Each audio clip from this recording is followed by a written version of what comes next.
So you put it all the way to your mouth, like that, right? You see? I'm doing it just like this, and you could hear because it's the vibration of the wax paper and the rubber band that makes the kazoo sound. And then, of course, you got the hole for the air to escape out of. So if you do it just like this, you guys will have no problem playing your kazoos.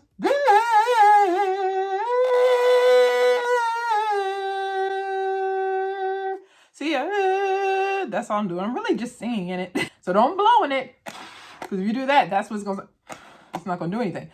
But if you hum and you kind of, you do like that kind of a sound. You see,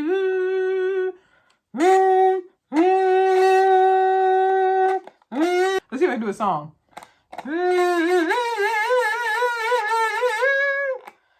Because really what it is, it's the wax paper and the rubber band making the sound. You're just applying the pressure to make it make music. So I had to hop on here and get you guys squared away because I knew you were going to like try to blow on it. That is not how you do it. So when you teach your kids how to do this, just tell them to hum and just, that's it.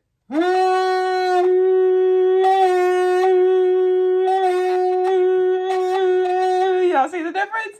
All right, hope that helps. Good job.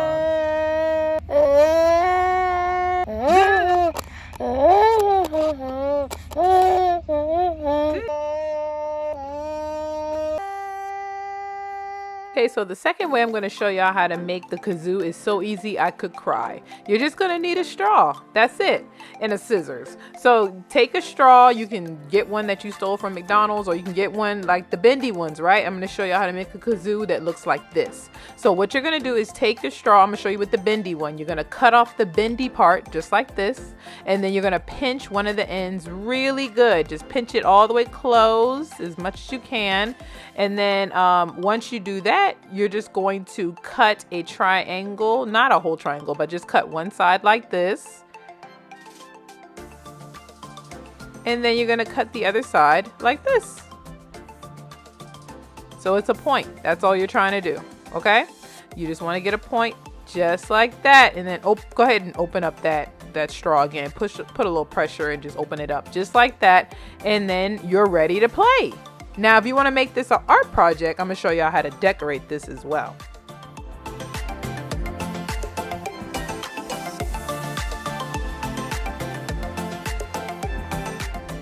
So a quick and easy way to turn this into an art project is go ahead and use the straw that you would get from a fast food restaurant like this. We're just going to decorate the packaging.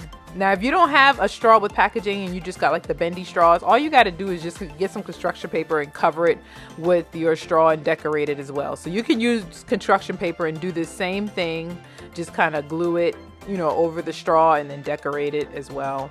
I would decorate it before you glue it over the straw though. So I'll go ahead and show you an example of how to decorate it right now.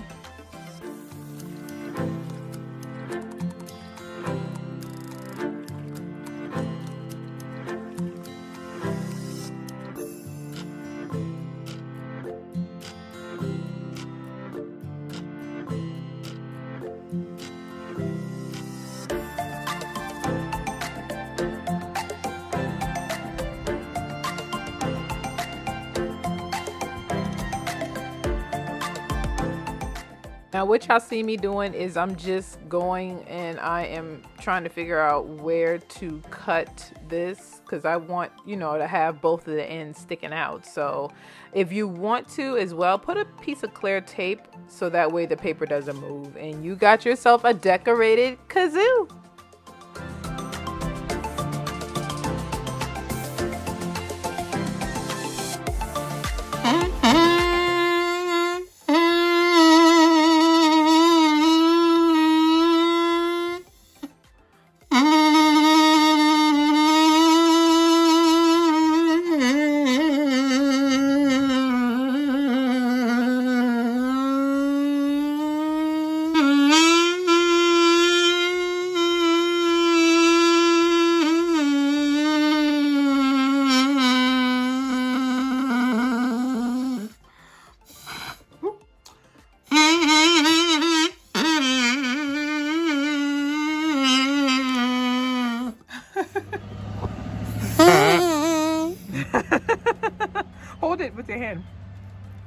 Now play.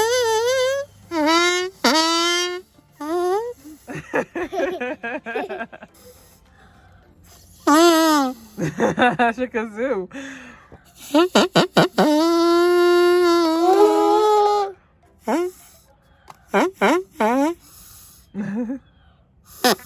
Yeah. Good job.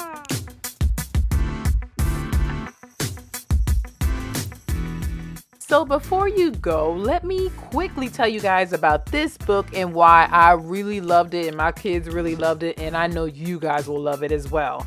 Me and My Kazoo at the Zoo features a little boy who loves the zoo.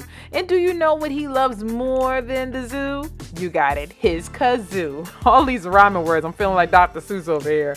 But yeah, when he tells his mom about bringing his kazoo to the zoo, we see him using his imagination to think about all these different scenarios of what might happen with the animals when he brings his kazoo. This is a fun book that teaches kids all about different instruments, and also one highlight I took away is about predictions. Something I kept on explaining to my kids is he's using his imagination and he is coming up with all these different predictions, right? So this book is a great way to explain to your child what a prediction is and why it is important to have predictions when you're going into a new experience.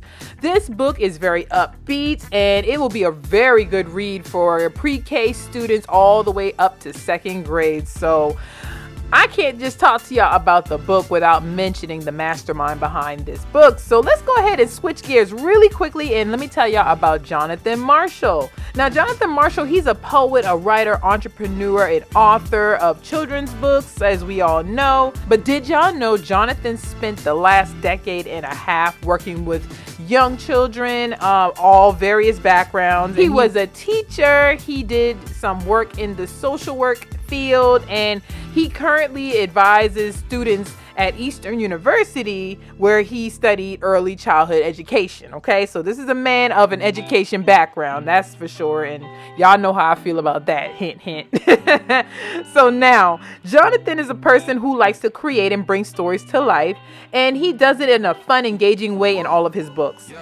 He's a family man for sure, and he resides in Philly with his wife and his 2 boys and his precious little daughter, little daddy's girl, and they inspire him each and every day to keep creating and coming up with all these different stories. Now, I believe Jonathan has about 6 books right now, but y'all, there are more on the way, and y'all can keep a lookout for some of his new titles coming out. Books like Princess Talou and the Queen. Another one is I Miss You Very Much. That's cute. And What's in This Book. So y'all gonna have to follow him on his social medias to see when he dropped these books. And one more thing, y'all, let me talk to y'all about why I really do have a deeper connection with Jonathan now. So something I really love about Jonathan is that we both hate the negative stereotype around Black fathers in the media and other platforms, right? So we make sure to highlight in our books Black fathers in a positive light. Now, I was first introduced to Jonathan when I saw his book, I'll Be Right There. I think that was his first book that he ever published. And it was right around the time where I published My Daddy Doesn't Need a Cape. So I saw that and I was like, yo, we got the same kind of mission going on here. I love it. So I told y'all, there are so many Black fathers out there standing by and supporting their children. So let's please normalize this, man. I won't stop creating books with images showing supportive Black fathers, and I'm sure Jonathan won't either. You know, that's something we both have in common. So we both write books as an encouragement to Black dads to keep being present in your child's life, and an encouragement of absent fathers to maybe step it up and get in your child's life, because every child should be able to depend on their dad. So that is something that I really love about Jonathan, and I hope he continues to help me push this narrative and this negative image of Black fathers out the door, because you know there are a lot of Black fathers out there doing their thing, and that's what we trying to highlight. Okay, all right guys, now real quick, switch gears one more time. I got something else to tell y'all. just wanted y'all to know that Jonathan has a goal for all of his stories. He wants like families that reads his stories to experience laughter. He wants them to see themselves in each character and walk away repeating what they just read from the book over and over again. His books are suitable for children of all ages, you know, filled with images that will make you smile and put you in the mind of a child. And that's something I love because I don't think I ever grew up, y'all.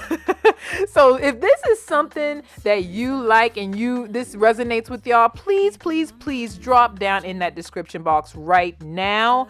As y'all can see, his books are very affordable. I didn't see anything on the website over $10, any book, because all the books are $9.99 from what I can see. So very affordable. Please, y'all, drop down in the description box and grab these books. His books are so fun. I'm such a fan.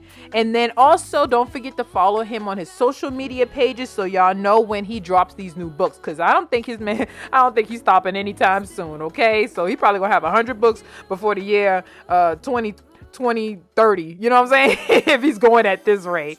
All right, y'all, so thank you so much for watching this video all the way to the end. Guys, as always, please don't forget to like this video. It really helps me out with the, you know, the algorithm and all of that stuff.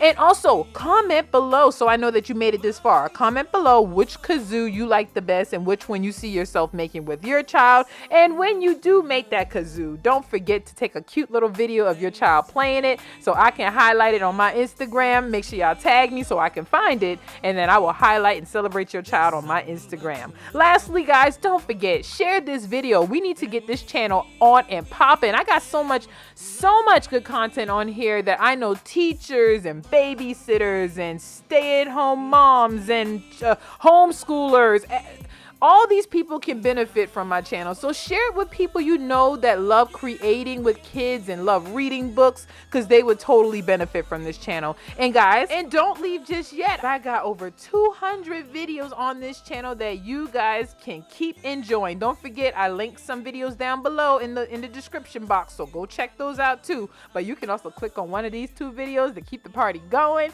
And I'll see you in my next video. Bye, y'all.